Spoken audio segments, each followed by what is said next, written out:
viewers, and welcome to part 3 of our Forza 6 coverage from Gamescom. And so now we're racing around Sebring in a Lamborghini, getting my first run. Again, just a journey of discovery.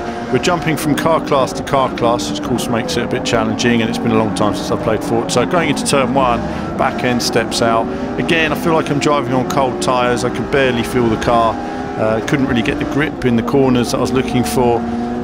Not enough time to really practice. I mean, really you need to do a few laps and really understand where the car is. Again, the back end steps out and the opposite lock seems so delayed on it. It's very much like the previous two. At least I was able to rescue the car there. In the previous games I couldn't. At times like that it would just spin out. But either way, as soon as you get a little bit of wheel spin, the car just spins out. There's no warning before that, which is something I'm finding a little bit frustrating.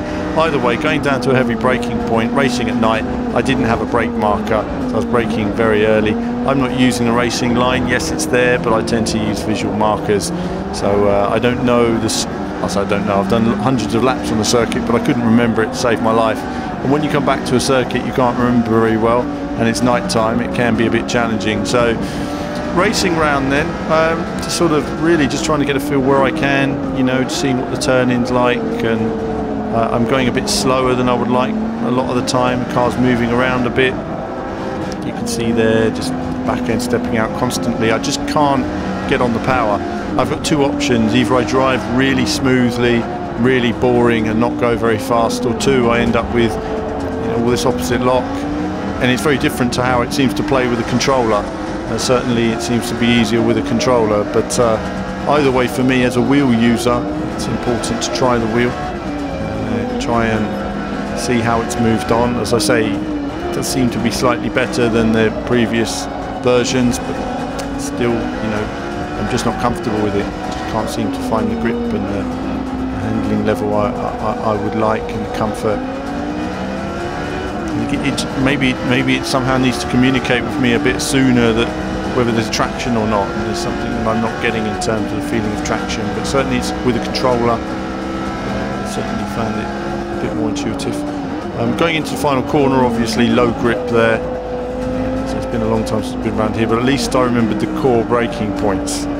I.e., don't go into the wall there, get it around the final corner. Turn 1, it was a little bit tighter than you expect.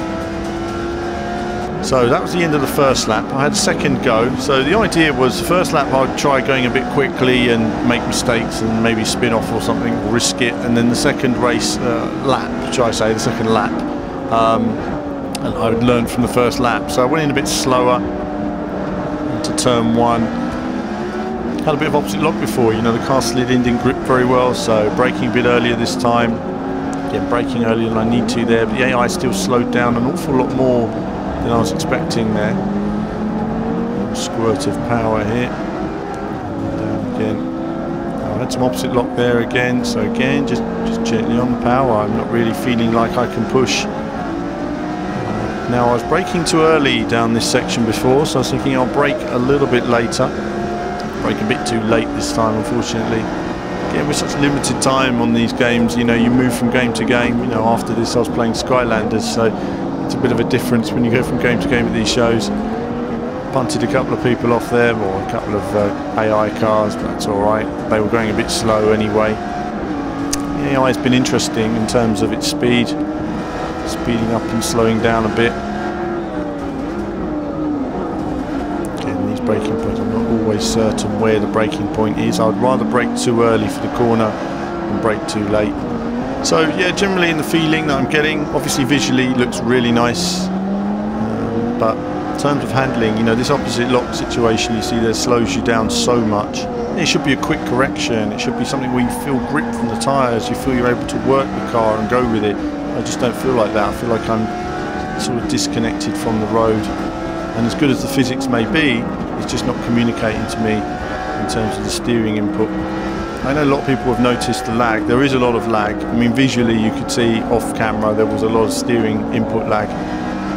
As for how it felt, did it feel like there was input lag? Well, it did feel like there was some input lag there, so it needed work. It did in Forza 5 as well, and when you watch my Forza 5 videos you'll see the same thing. A little bit of grass, but we're okay. We got away with it that time.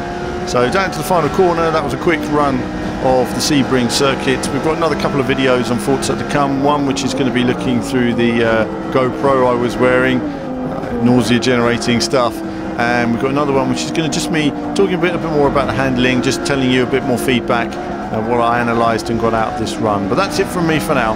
As ever, more soon.